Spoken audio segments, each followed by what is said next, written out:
नमस्कार, आप देख रहे हैं एमबी न्यूज 27 खबरें सबसे पहले आप। नमस्कार, आप देख रहे हैं एमबी न्यूज 27। मैं कुमार अश्मित।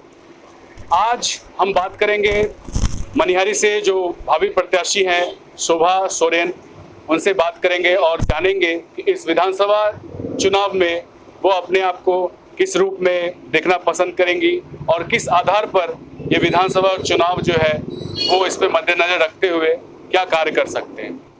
सबसे पहले आदिवासी लैंग्वेज में जोहार करना चाहेंगे और आपको भी बहुत बहुत धन्यवाद जो आपने मेरा इंटरव्यू लेने के काबिल समझा। और मेरा नाम शोभा सोरेन है। इससे पहले हम लोकसभा लड़े हैं 2019 में पूर्णिया जिला से, तो प्रथम आदिवासी नेत्री लोकसभा प्रत्याशी रहे हैं पूरे बिहार में। और मनिहारी विधानसभा से चुनाव लड़ने का कारण वो मेरा आरक्षित सीट है, मनिहारी संसद विधानसभा, जिसमें बार बार मेरा क्वेश्चन रहता था कि यहाँ के जो हमारे आदिवासी समाज से वर्तमान विधायक है कभी हमारे लिए विकास ही नहीं किए। तो अभी हम किसी जात पात को नहीं, हम सारे जात को लेके चलना है। मेरा एक ही मुद्दा है कि अभी जिस तरीके से लॉकडाउन हुआ था, और दूसरा ये कि अभी बहुत सारी परेशानियाँ हैं जो महिलाओं के साथ था और युवाओं के साथ रोज़गार नहीं है।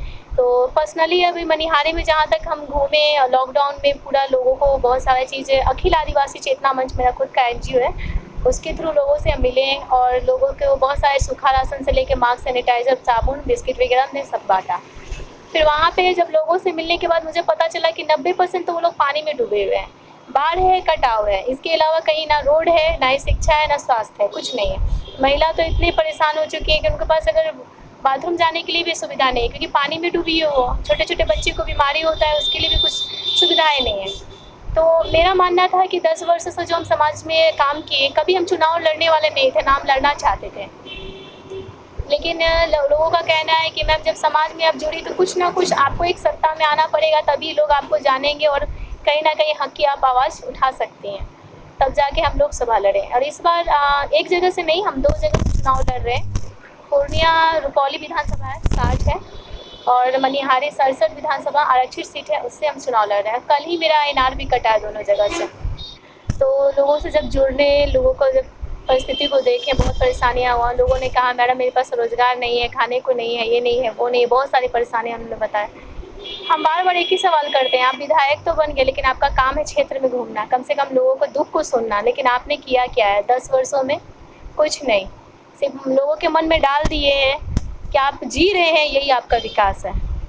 तो मेरा मानना है कि अगर अभी के डेट में जब वो काफ़ी साल से स्ट्रगल करके हम लोग जो यहाँ तक पहुँचे हैं, लोकसभा लड़े, विधानसभा लड़ने वाले हैं, लोगों का मानना था कि अभी पार्टी से आइए। बहुत सारे ऐसे भी हमने देखा, मैडम पार्टी कौन से ले रही हैं, किस पार्टी से आ रही है। अभी यही चीज़ भी मेरा भी सवाल है, कौन सी पार्टी अच्छी है, कौन सी पार्टी बिना फंड का मुझे टिकट दे सकता है, मेरा सवाल था। किसी पार्टी ने नहीं। बहुत लंबी लंबी डिमांड आई, बहुत बड़ी बड़ी बातें हुई मेरे साथ। फिर मुझे जहाँ तक लगा, जनता ने कहा कि मैडम आप निर्दलीय आई, क्योंकि आप जब पार्टी से आते हैं तो अच्छी खासी आप रकम देते हैं, आप रकम देने के बावजूद आप जीत नहीं पाइएगा। फिर वहाँ पे पार्टी आपको फोर्सफुली परेशान करते हैं, और आप जब हार जाने के बाद फिर क्षेत्र में, अरे देखो ना शोभा सोरेन ऐसे अभी शोभा सोरेन मेहनत इतना 10 वर्षों में की कि अभी अपनी पहचान पे शोभा सोरेन पूरे बिहार में जानी जाती है।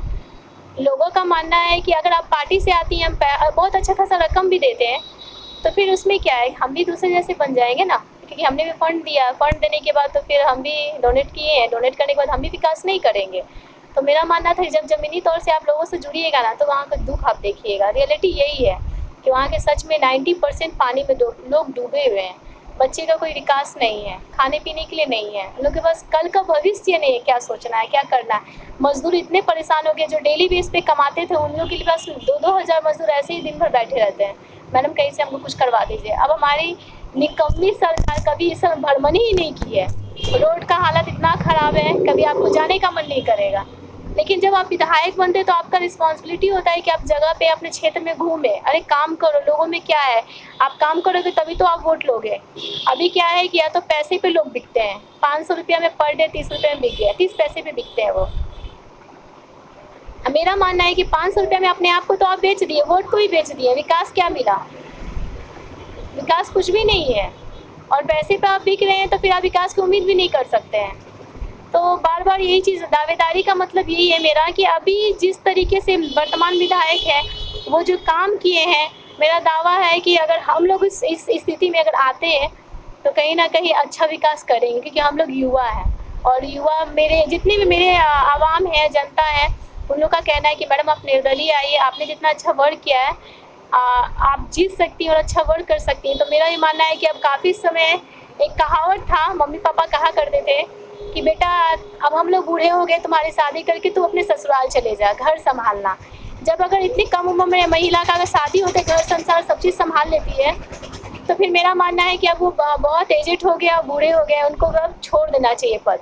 अब मुझे और नए युवक आना चाहिए यहाँ पे, और युवाओं पे अब राजनीति छोड़नी चाहिए ताकि वो सच में विकास करे। तो आपसे आखिरी सवाल है हमारा कि आप अगर विधानसभा चुनाव में लड़ती हैं निर्दलीय से और अगर जीतती हैं तो आप अब बिहार के लिए और अपने कटिहार के लिए, अपने मनिहारी के लिए आप क्या कर सकते हैं? देखिए अभी जहाँ तक हम देखें हैं कि युवा में जितनी कम उम्र में हम उतरे हैं, तो मेरा मानना है कि आज के डेट में ना रोजगार है, ना ही आपके पास शिक्षा है, ना ही आपके पास खाने के लिए है।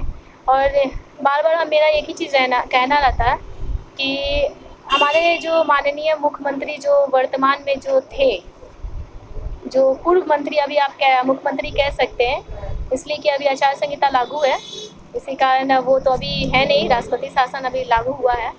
और हमें यही चीज़ कहना था कि अगर उन्होंने कहा था एक न्यूज़ में क्या बिहार जो है राज्य का दर्जा दिया जाएगा, एक स्पेशल राज्य का, तो ये मेरा सवाल रहता है कि आखिर क्यों ऐसा नहीं हुआ कि हमें अगर बिहार राज्य का दर्जा दिया जाता एक अच्छे राज्य का, तो अभी तक क्यों नहीं हुआ। अभी युवाओं के लिए इतनी परेशानी है कि अगर वो बहुत अच्छी खासी रकम देकर भी अगर वो पढ़ाई कंप्लीट कर लेते हैं, तो यहाँ पे क्या है, हर जगह हर सत्ते में एक ऐसे लोग बैठे हुए हैं जो आपको मालूम नहीं होगा कि अच्छे खासे वो पैसे लेते हैं और उसके बाद आपको रोज़गार दे रहे हैं और उसके बाद आपको जॉब देते हैं। इसकी छानबीन होनी चाहिए।